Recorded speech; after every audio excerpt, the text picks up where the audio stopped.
Luc Carvounas, bonsoir. Bonsoir. Merci d'être avec nous. Merci de m'avoir invité. Donc vous êtes candidat à la tête du Parti Socialiste, député socialiste du Val-de-Marne. Alors c'est enfin acté, le prochain congrès du PS se tiendra les 7 et 8 avril prochains, donc à Aubervilliers, en Seine-Saint-Denis.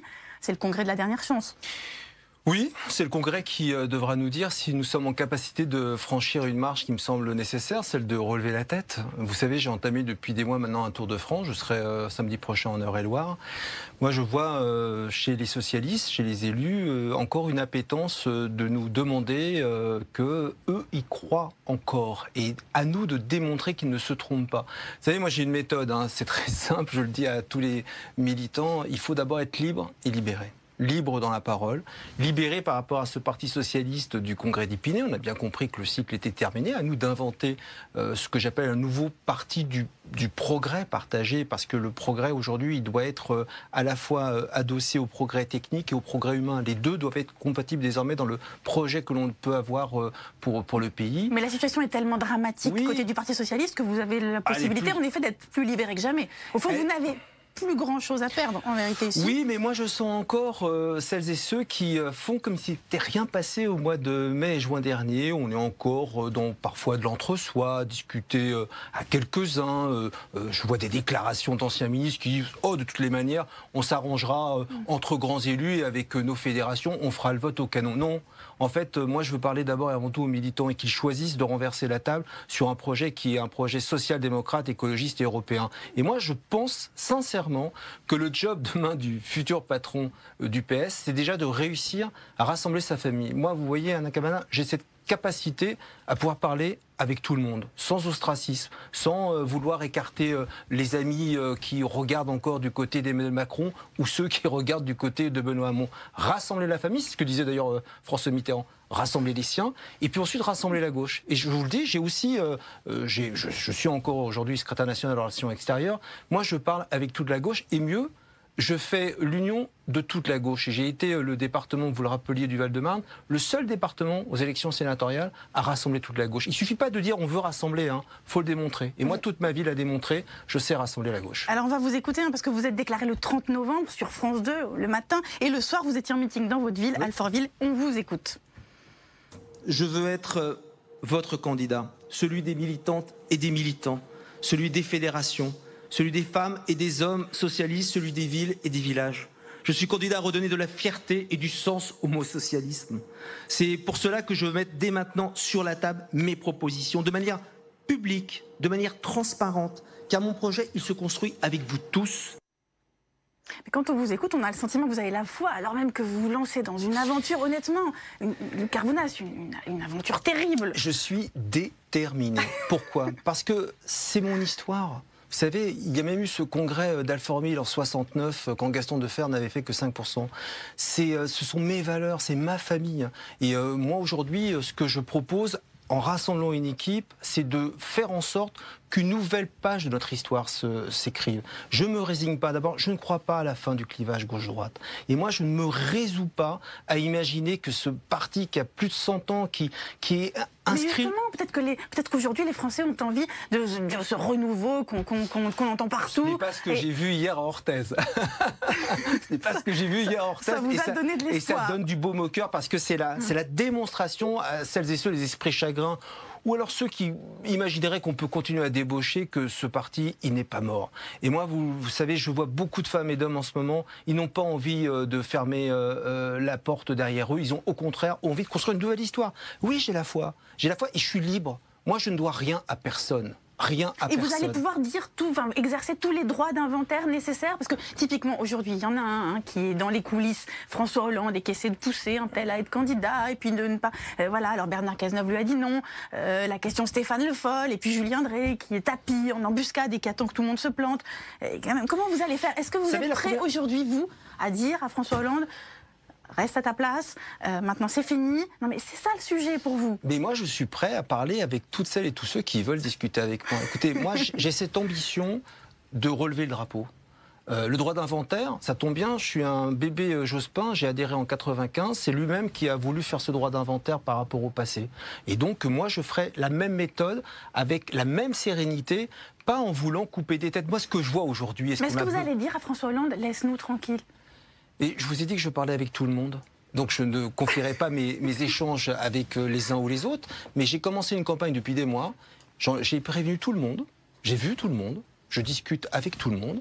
Et ce que je veux, c'est que chacun ait envie d'avoir cette envie de renverser la table. Mince, on en est à un point où on est quasi en mort clinique. Et moi, il faudrait que je rejoue le coup des congrès, des couloirs, entre quelques-uns, une sorte d'élite qui, parce qu'elle se soit plus capée que les autres, va continuer à dire ce qu'il faut faire pour tous les militants et les militantes. Non, et c'est pas ce que je ressens. Et moi, j'appelle toutes celles et tous ceux qui veulent se joindre à ce projet, un projet encore une fois sur la démocratie partagée, un projet sur le fait que nous avons un projet écologique, un projet pro-européen. Je suis binational, français et grec. Et puis mince, il y a un rendez-vous qui nous attend, les élections européennes, mais il y a aussi les élections municipales.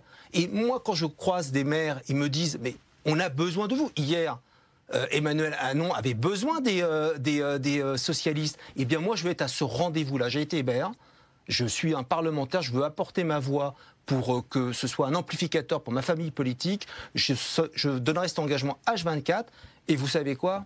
Je pense que nous allons rassembler un maximum de militants et de militantes et qu'on sera au rendez-vous du mois de mars prochain et qu'on va gagner ce congrès en renversant la table. Et pour ce qui est des dirigeants, Luc Carvounas, alors ici sur ce plateau, il y a quelques jours, Olivier Faure a appelé Najat Vallaud-Belkacem à être candidate et il a dit que si elle l'était, ce qu'il espérait, eh bien il serait derrière elle.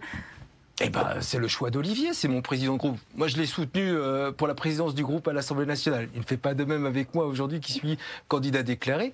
Mais c'est son choix. Mais vous ne rallierez pas si Najat Vallaud-Belkacem était candidate. Je suis plutôt d'une nature, quand je me lance dans une campagne, je vais jusqu'au bout. Ce sera une campagne sur des propositions, c'est pas un casting, sur des rassemblements. Je sais que la tâche va être une tâche difficile, c'est une campagne interne d'un parti qui va mal en point. Mais moi, je demande à chacune et à chacun de se rallier à ma candidature. D'accord, donc vous ne vous rallierez à personne. Non, je suis libre. Vous nous l'annoncez ce soir. Je suis libre et libéré. Je suis pas là pour faire des coups de com', pour aller chercher je ne sais quel ralliement pour je ne sais quel poste. Ça m'intéresse pas. Ouais, moi, j'ai quitté mes fonctions de maire pour protéger un collectif. Je pensais que j'étais le meilleur candidat, sinon nous aurions eu une députée de La République En Marche qui défendrait ce projet que je combats à l'Assemblée nationale. Force est de constater que j'avais eu raison dans le choix politique qui a été le mien. Mon choix, c'est un choix collectif. Et aujourd'hui, de là où je suis, je veux protéger ma famille politique de ce qui est en train de se passer, où certains essayent de la rapprocher. De l'aspirer. Et puis Emmanuel Macron fait ça comme Nicolas Sarkozy. Finalement, il se dit être le nouveau monde. Mais des débauchages individuels sur un programme qui n'existe pas, sans histoire commune. Je pense que les Français ne sont pas dupes. Ils le voient et ils se rendent bien compte que tout ça, c'est de la vieille tambouille de politique politicienne. Donc on a le droit aussi, j'ai 46 ans, de vouloir changer tout ça. Et alors hier soir, Laurent Wauquiez, 42 ans, a été élu à la tête du Parti Les Républicains, 74,64% des voix. Brice Hortefeux, ce matin, qui soutenait Laurent Wauquiez, a déclaré que le Parti Socialiste était plus que mal en point. On écoute Brice Hortefeux. Et on a l'impression que nous serions le Parti Socialiste. Pardon, le Parti Socialiste est sous terre. Nous, on a un genou à terre. Mais quand on a un genou à terre, on peut se relever.